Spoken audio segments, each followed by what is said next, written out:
Hey, what's up mga kaballers? Maligayang pagbabalik sa aking channel.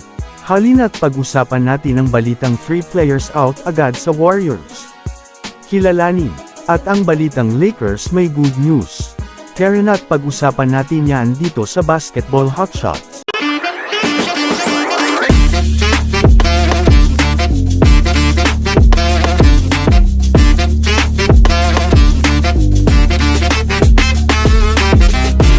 Una nga tayong ako mga kabowler sa balita patungkol sa kupunan ng Los Angeles Lakers.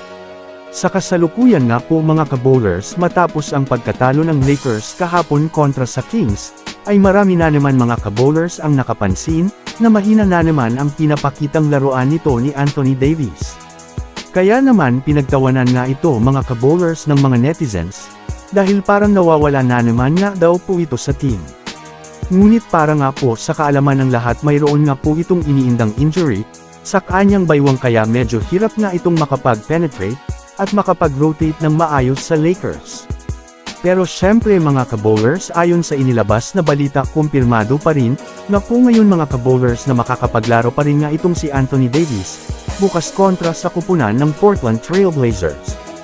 Kaya naman hindi pa rin nga po mga kabowlers makukulangan ng superstar itong Lakers. Bukod pa dyan, nagpahayag na ito na babawi nga daw siya sa Lakers. Samantala ako naman tayo sa pangalawang balita na pag-uusapan natin ngayon. Well, dahil nga po sa tuloy-tuloy ang pagdaos-dos ng Golden State Warriors, ngayon ay dumiretso na nga po sa ibaba ang Warriors sa standings ng Western Conference. Ngunit dahil nga po mga kabowlers sa naging laro ng Oklahoma City Thunder, ay official na nga pong tatlo ang tinanggal muna ng Golden State Warriors sa lineup. Ito nga mga kabowlers ay sina Stephen Curry, Draymond Green, at itong si Gary Payton II matapos magtamo ng injury kanina sa laro.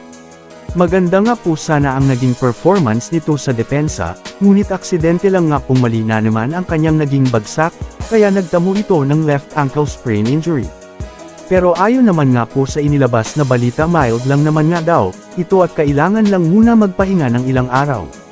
Ngunit bagamat man nga ganun mga kabowlers, ay isang masamang balita na naman nga po ito para sa kanilang kupunan, dahil na rin mababawasan na naman nga sila mga kabowlers ng role player na talaga naman maasahan sa hardcourt.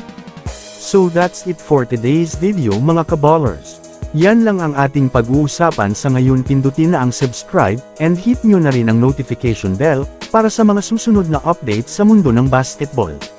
Again, this is Basketball Hotshots. Thanks for watching.